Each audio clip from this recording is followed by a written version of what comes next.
अल्लाह का शुक्र है, जिनकी शादी उनकी शादी हिट जा रहा है। और अभी वो चल रहा है, अच्छे स्क्रिप्ट का इंतज़ार है। काम से अलग और क्या चल रहा है लाइफ में? काम के अलावा कुछ है ही नहीं ना लाइफ में मेरे। काम है, वही प्यार है, वही मोहब्बत है, वही सब कुछ है। काम के अलावा कुछ भी नहीं है। काम के अलावा घर और दोस्त। जब अभी फारिग होते हो तो क्या काम करना पसंद करते हो? जैसे अभी गैप आया हुआ है आपका। सीज़न देखता हूँ। अच्छा। सीज़न देखता हूँ और आजकल तो ड्रामे भी इतने मज़ेदार हो गए कि अपने ड्रामे के अलावा भी फॉलो कर लेता हूँ, ताकि आपको पता हो ना कि आप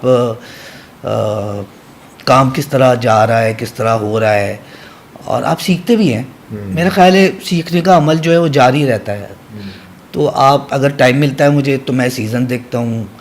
हालांकि वैसा काम करने की सारी बातें ख्वाहिश होती है सबकी, लेकिन होप फॉर बेस्ट। ड्रामे सीज़न। जिनकी शादी वाला तो काफ़ी ट्रेंडिंग पे जा रहा है वो आजकल। ट्रेंडिंग है। मेरा साड़ी में एक डांस वायरल हो character गया, बहुत अच्छा था। तो वो ट्रेंडिंग पे है। और उसकी वजह से मेरा ख्याल है मुझे एहसास हुआ कि ट्रेंडिंग पे रहना कैसा होता है और हिट होना कैसा होता है। वो बिल्कुल आपका जो लोगों का देखने का अंदाज़ है वो बिल्कुल चेंज हो जाता है जब कोई चीज़ हिट होती है तो। और वो चीज़ जो आपने सोची ना हो, डरे हुए हों। जब ये सीक्वेंस हम कर रहे थे डांस वाला, तो मैं बहुत डरा हुआ था कि यार ये वायरल ना हो जाए, गलत वायरल ना हो जाए। कि पसंद भी आएगा लोगों के नहीं। पसंद भी आएगा लेकिन कोई ओवर ना लगे ना। ये पूरी सीरियल ऐसी है कि हम सब ने बड़ी थिन लाइन पे काम किया है। जो भी इस लाइन को थोड़ा सा ऊपर जाएगा वो ओवर हो जाएगा। तो सैफ़ी भाई के साथ मैंने पहली बार काम किया एज अ डायरेक्टर, तो वो उन्होंने बड़ा बैलेंस रखा। उन्होंने कोई चीज़ ओवर नहीं होने दी। डांट भी बहुत खाई मैंने, सब ने डांट खाई, क्योंकि हम लोग वो कॉमेडी हॉरर है तो हर सीन से पहले हम लोग हंस रहे होते थे, खुद हंस रहे होते थे। अब जब आप खुद हंसेंगे तो फिर डांट पड़ेगी आपको, तो डांट भी बहुत खाई। और कभी कभी ये होता था कि क्योंकि आपने पूरा स्क्रिप्ट पढ़ा हुआ होता है कभी कभी, लेकिन डायरेक्टर से ज़्यादा तो नहीं पढ़ा हुआ होगा ना। वो तो रिवाइज भी करते हैं। और सैफ़ी भाई की बड़ी अच्छी आदत लगी मुझे, रोज़ रात को बैठ के सारे AD वगैरह आप रीड करते हैं, उसको ऑडियो में रिकॉर्ड करते हैं ताकि कल क्या क्या चीज़ें चाहिए। तो मुझे बड़ा अच्छा स्टाइल लगा। तो आपने पूरा पढ़ा हुआ होता है, लेकिन कभी कभी ऐसे सीन होते हैं कि आपने एक सीन किया है जो 8वें एपिसोड का है, अगला सीन जो है वो 22वें एपिसोड का है।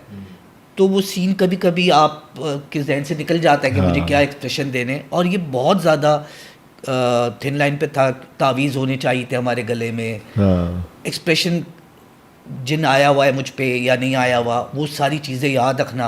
अब जिन आया हुआ है तो कौन सा जिन आया हुआ है, फीमेल या मेल। फीमेल है तो हल्की सी वो रखना, नस्वानियत, जनाना। और मेल जिब्रान तो फिर वो थोड़ा एग्रेसिव। वैसे नॉर्मली जब एक्टर्स होते हैं, जब वो बहुत ही ज़्यादा काम कर रहे होते हैं तो वो अपने आप को नॉर्मली स्क्रीन पे देखना पसंद नहीं करते।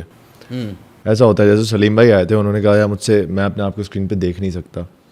तो आपके अंदर ऐसा कोई ट्रेट है कि आप बोलते हो कि हाँ जब ऑन एयर हो रहा है तो आपको ऐसा होता है कि आप देख लेते हो अपने आप को स्क्रीन पे, या आप भी उस चीज़ से जो है मैं अपना कोई ऑन एयर प्ले नहीं छोड़ता, कोई भी, चाहे वो सिंगल प्ले हो, चाहे वो कुछ भी हो। क्योंकि सबसे पहले मुझे अपना करना है ना, कि मैं क्या दे रहा हूँ क्या नहीं दे रहा। वो अलग बात है लोगों को पसंद आ रहा है नहीं आ रहा, या क्रिटिसिज्म भी होता है। जैसे इससे पहले मेरा करेक्टर हिट हुआ था श्री फरहात में, चमन मियाँ का, तो वो भी ड्रामे सारे देखता हूँ अपने, चाहे वो हिट हो ना हो। लेकिन आजकल जो वक्त चल रहा है ना, वो ड्रामे बड़े हिट हो रहे हैं, तो अब स्ट्रगल और बढ़ गई कि अब करेक्टर चूज़ अच्छा। और करेक्टर एक्टर के लिए बहुत मुश्किल काम है, क्योंकि वो इस तरह नहीं होता हीरो हीरोइन की तरह के 40 दिन एक ही काम कर रहे हैं तो वो कंपोज रहते हैं ना। हमें यहाँ करना है, वहाँ करना है, वहाँ करना है, वहाँ करना है, तो उसको कैरी करना सबसे मुश्किल काम है। मैं तो कहता हूँ जो अवार्ड देते हैं ना जितनी भी कंपनी, उनको कहूँगा वो निकाले best character actor role. Character actor होता क्या है? डिफरेंस क्या है करेक्टर एक्टर में और एक नॉर्मल एक्टर में, ये डिफरेंस क्या है? होता तो एक्टर ही है, लेकिन करेक्टर एक्टर मतलब बाप भी बन जाए, वो हीरोइज्म नहीं होता। लेकिन बाहर पड़ोसी मुल्क में जैसे राजपाल यादव हो गया। करेक्टर एक्टर, तो वो hero heroine, major supporting female, then character actor. क्योंकि पहले हीरो हीरोइन लीड होते थे ना, अब ट्रैक लीड होते हैं। अब पूरा ड्रामा आप एक हीरो नहीं चलाता, अब ट्रैक होते हैं, मुख्तलिफ ट्रैक होते हैं, उसको लीड कर रहे होते हैं आप। और इन द एंड वही होता है कि एक्टिंग नज़र आ रही होती है। तो करेक्टर एक्टर के लिए थोड़ा मुश्किल काम होता है, क्योंकि यहाँ पे इतना है नहीं ना। अब मेरी कभी मुझे कहीं बुलाते हैं बहुत अच्छे कॉमेडियन कोई टर्म ही नहीं है। हाँ, कॉमेडियन स्टेज पे अगर कॉमेडी करता है तो एंटरटेनर होता है, कॉमेडियन कोई टर्म नहीं है, एक्टर होता है। फिर मैंने सोचा यार 20-22 साल हो गए, अब भी अगर मुझे साबित करना पड़े कि मैं कॉमेडी के अलावा भी कुछ करता हूँ तो फिर फ़ायदा क्या। मैंने कहा बनाओ रील, और वो बनाना शुरू करी, वो मिलियंस पे जाती हैं। क्योंकि अब फॉलोअर्स लाना बड़ा मुश्किल है। पहले थोड़ा ये होता था कि आप कोई भी नया आता था, किसी का कंटेंट अच्छा लगता था, लोग आ जाते थे। अब आपको जो है उनको रखना बड़ा मुश्किल हो जाता है। ट्रू, वो बिकॉज डिस्ट्रैक्शंस बहुत सारी हैं। एग्जैक्टली वो अनफॉलो भी मैं तो हैरान हूँ, तो अनफॉलो कैसे करते हैं? मैं तो कभी किसी को अनफॉलो नहीं हाँ किया। ना, मतलब आप लेकिन वो जब आप इनसाइड देखते तो 300 अनफॉलो किया, 400 ने आपको फॉलो किया, आए 100, 300 कम क्यों गए मेरे, पता ही नहीं चलता। लेकिन अब वही बात है, स्ट्रगल।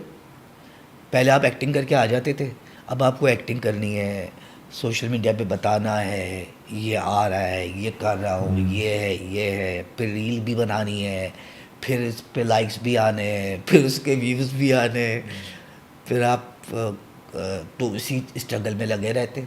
तो मेरा ख्याल नहीं कि अब कोई भी ऐसा है जो स्ट्रगल नहीं करता। इरफान भाई, आपको नहीं लगता कि अभी कुछ इंडस्ट्री में और भी ऐसे एक्टर्स हैं जो कि सोशल मीडिया पर अपनी प्रेजेंस रखते नहीं है, यू नो, और उनको आप भी जानते हो, मैं भी जानता हूँ, लेकिन उनको फिर भी काम मिलता है? बिकॉज डोंट यू थिंक एक एक्टर की जॉब सिर्फ एक्टिंग करना मैं है? बिल्कुल ये नहीं कह रहा कि आपकी प्रेजेंस नहीं होगी तो काम नहीं मिलेगा। मैं बिल्कुल ये नहीं कह रहा। मैं सिर्फ ये कह रहा हूँ कि अपने आप को कनेक्ट रखने के लिए। देखें, पहले क्या होता था, पहले आपने भी बहुत सारे लोगों के पॉडकास्ट में इंटरव्यू लिए होंगे, वो कहते थे पहले ये होता था यार आपको नेटवर्किंग रखनी है, लाना है, ढिमकाना है, मिलना है, सोशल होना है। अब वो चीज़ ख़त्म हो गई है। पहले लॉबीज होती थी, फ़ोन नहीं होते थे, आप जाके पीटीवी पे दरवाज़ा खटकाते थे, शक्ल दिखाते थे मैं भी हूँ। तो अब तो बड़ा आसान है ना, आप सोशल मीडिया पे एक्टिव रहे। अब जारी बात है, मेरे दोस्त भी हैं, प्रोड्यूसर भी हैं, डायरेक्टर भी हैं, ऐसी यार इस कैरेक्टर के लिए सर्च कर रहे होते हैं, अरे यार इसको देख यार। फिर एक रियलिटी है जो गलत है लेकिन है, आपके फॉलोअर्स भी देखे जाते हैं, जिसकी वजह से आप प्रेशर में आ जाते है ना। जो बात सच है वो है। सही। आप भी प्रेशर में होंगे कि आप अगर पॉडकास्ट कर रहे हैं और कुछ वायरल नहीं हो रहा, आपके फॉलोअर्स नहीं बढ़ रहे, चाहे वो यूट्यूब पे सब्सक्राइबर हो, तो टेंशन तो है। वो एक अलग बात है। काम मिलना नहीं मिलना सब उसके पास है। इसके अलावा कोई किसी इंसान की ताकत नहीं है कि आपको काम दे। ये मुझे समझ में आ गया था कोई 3-4 साल पहले कि आप किसी के पास काम मांगने जाते, उसकी कोई हैसियत नहीं कि वो आपको काम देगा जब तक वो नहीं चाहेगा उसके जहन में डालना। तो ऐसा क्या हुआ था 3-4 साल पहले? ज़िंदगी के बहुत सारी चीज़ें होती हैं जिसके साथ आप सीखते रहते हैं। सीखते सीखते एक वक्त आया था मेरे पास, मेरे साथ, जब मैंने एक चैनल को ज्वाइन किया था कुछ 6-7 साल पहले, और फिर वो एक्सक्लूसिव था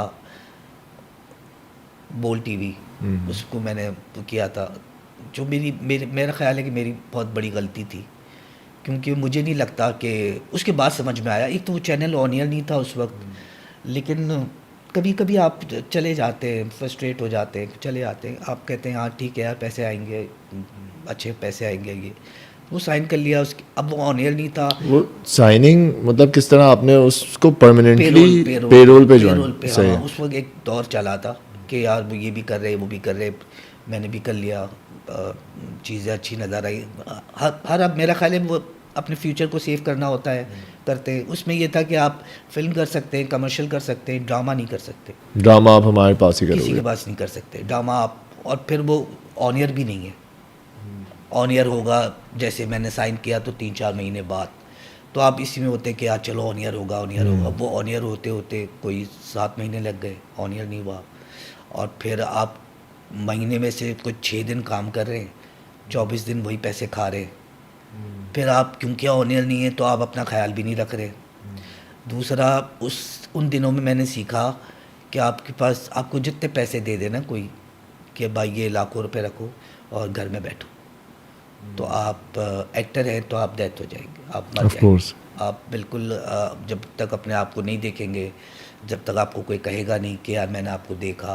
हमारा पेट्रोल, हमारा अवार्ड तो यही है ना कि आपको लोग पहचाने। जब मैंने बोल छोड़ा, वो छोड़ा क्या, निकाल दिया था सबको, ख़त्म कर दिया था वो, तो 3-4 महीने मैं बड़ा डिप्रेशन में रहा, नींद की गोलियां और ये वो। नमाज मैं पढ़ता हूँ, नमाज अल्लाह का शुक्र है 5 टाइम की पढ़ता हूँ सालों से। तो वो चीज़ मैंने छोड़ी नहीं कि अल्लाह मियाँ अल्लाह मियाँ अल्लाह मियाँ। और फिर मैं निकला बाहर, मैंने कहा यार करूँ, पैसे नहीं, कुछ भी नहीं। फिर मैंने बड़ी कोशिशें की, प्रोडक्शन हाउस पे जाता, जिस प्रोडक्शन हाउस से निकलता तो मुझे होता कि यार यहाँ से तो कल से डेट है आज। अच्छा, एक्टर के लिए पैसे हो ना हो, अगली डेटें मिल जाती ना तो वो फ्रेश हो जाता है, ओके हाँ, काम कि आया, आसरा है। आसरा है, डेट आ गई तो इसका मतलब काम आया।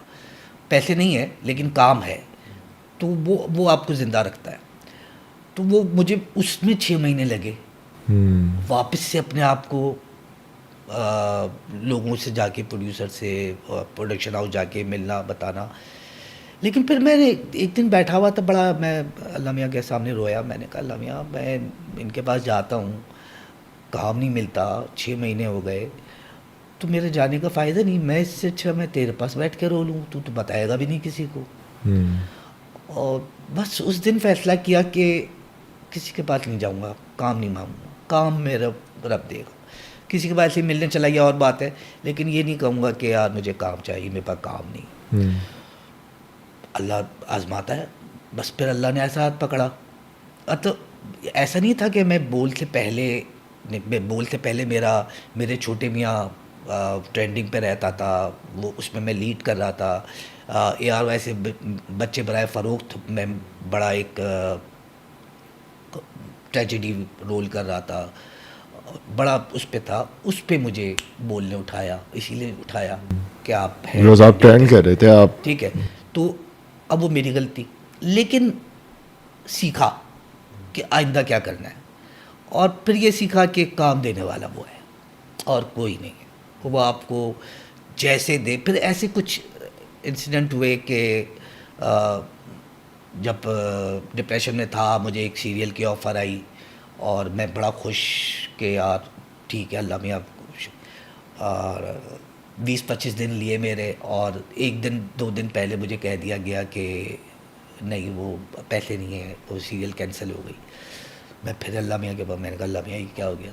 तो वो एक ऐसा सीरियल आ गया मेरे पास जो वही 25 दिन, क्योंकि आप 25 दिन एक्टर के एक साथ रोकते हैं तो वो बड़ा मुश्किल होता था कि उस दौर में भी, किसी भी दौर में, एक साथ आपको 3 दिन की नोटिस पे कोई ऐसा एक्टर मिल जाए जिसके 25 दिन फ्री हो।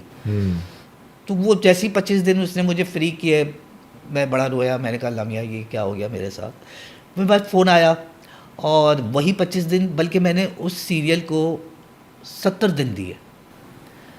फिर मैंने कहा वो रब जानता है कि तेरे लिए क्या बेहतर है। बिल्कुल। उस दिन के बाद से, ये लॉकडाउन से पहले की बात है, उस दिन के बाद से मैं सोचना ही छोड़ दिया। मैं तो जो चीज़ मेरे बस में नहीं है उसके लिए मैं क्यों सोचूं। जब काम मिलना पर है, और लोग कहते हैं कि यार वो ये भी कहते हैं कि जाके हाथ पैर मारो, अब मुझे वो भी नहीं लगता। अब मैं कहता हूँ जो अल्लाह ज़मीन के साथ, ज़मीन अंदर भी जो अशरात होते हैं, कीड़े मकोड़े, उन तक पहुंचा रहा है, तो मुझे घर में बैठ के क्यों नहीं मिलेगा? बस जब ये सोचा ना, अब मुझे कोई टेंशन ही नहीं होता। मुझे पता है आना है, जो मेरा है मेरा है। मुझे हसद नहीं होती, शुक्र है अल्लाह का, क्योंकि आपको जब छोटी छोटी चीज़ें आप शुक्र अदा करते रहते हैं ना, तो आपको वो चीज़ें बहुत बड़ी लगती हैं कि यार मेरे पास चलो गाड़ी तो है। ऐसे बहुत सारे जिनके पास गाड़ी भी नहीं है, यार मैं काम तो कर रहा हूँ। ऐसे बहुत सारे हैं जो मेरी जगह पे आना चाहते हैं। अगर पूरी दुनिया में 4 लाख या 5 लाख लोग भी एक्टर हैं, तो उनमें से एक मैं तो हूँ। इतने अरबों की वो है, उसमें से बहुत सारे लोग हैं जो मेरी जगह आना चाहते हैं। तो मुझे तो अल्लाह ने ये भी दिया हुआ है। तो जब आप शुक्र अदा करने की आदत बना लेते हैं ना, तो आपको ना हसद होती है कि यार ये मेरे वक्त ही आया था और ये स्टार बन गया, मैं उधर ही हूँ। नहीं, उसका मेरा मिलना सबको है। क्योंकि जब आप मेहनत करते, आप नॉर्मल ऑफिस में काम कर रहे हैं, बॉस को आपने खुश रखा हुआ है, तो वो आपको आपकी सैलरी बढ़ाएगा, आपको काम अच्छा प्रमोशन देगा। तो वो तो मेरा रब है। बिल्कुल ऐसे। किसी के भी जहन में डाल के आपको आ जाएगा काम। और ऐसी ऐसी जगह से काम आता है ना कि मैं हैरान हो जाता हूँ। मैंने कहा यार इसने तो मुझे देखा भी नहीं है। मैंने हम टीवी MD प्रोडक्शन, जब से मेरा कैरियर था मैंने काम नहीं किया था। जब से मेरा कैरियर 22 साल मैंने शेयर ही नहीं की स्क्रीन हम टीवी। और अभी पिछले साल से अदील डायरेक्टर है, उसने नाबालिग अफराद देखी, वो जाके उसने मुझे एक करेक्टर ऑफ़र किया और वो लड़ा मेरे लिए। इस करेक्टर के लिए बाप का करेक्टर था। मैंने कहा यार हम टीवी और मैं कर रहा हूँ, बस वो मैंने किया। उसके बाद फिर अब तक मैंने ख्याल है कोई 4 सीरियल मैंने लगातार किए, चारों हम टीवी के। वो बीच में एक जियो का किया। लेकिन अब मैं खुद जाता रहता नहीं, मेरे रब ने उसके जहन में डाला, फिर वो किया। तो फिर वो असद मलिक ने बोला यार शीरी फरहाद, फिर सैफ़ी भाई, ये जिनकी शादी भी 2-3 दिन में आया है। मैं कुछ और कर रहा था, मैं सीरियल साइन करने के लिए जा रहा था और मेरा दिल नहीं मान रहा था। मैंने कहा यार क्या करूं, क्योंकि उसमें 20 एपिसोड में मुझे मरना था। मैं कहा क्या करूं, इतने में ये आया, ये बोला कि इस्लामाबाद है और मैं जाना भी चाह रहा था कुछ बाहर थोड़ा सा। तो मैंने उधर मोड़ ली और मैं उधर गया। मैंने मीटिंग करी, मुझे बोला कि यार ये 3 दिन बाद से शूट है और कुछ इमरजेंसी ऐसी हो गई। जिनकी शादी में चक्कर ये है कि वो जो हवेली है ना, हम सब की डेटों से ज़्यादा उसकी डेट की अहमियत थी। तो उसकी डेटें जो ले ली थी ना, आर्टिस्ट चेंज हो सकता था, वो डेट नहीं चेंज नहीं होती थी, क्योंकि वो बड़ी महंगी लोकेशन थी पर डे पे। तो किसी आर्टिस्ट की डेट का मसला हुआ था, तो फिर मुझे वो आया। अब वो जिसने भी सोचा, जिसने भी नाम लिया, वो मेरे रब ने उसके जहन में डाला, क्योंकि मेरे लिए लिखा ये था, मैं तो वो करने जा रहा था। और फिर जब ऑन एयर हुआ तो वो अभी तक बन रहा है और ये ऑन एयर है।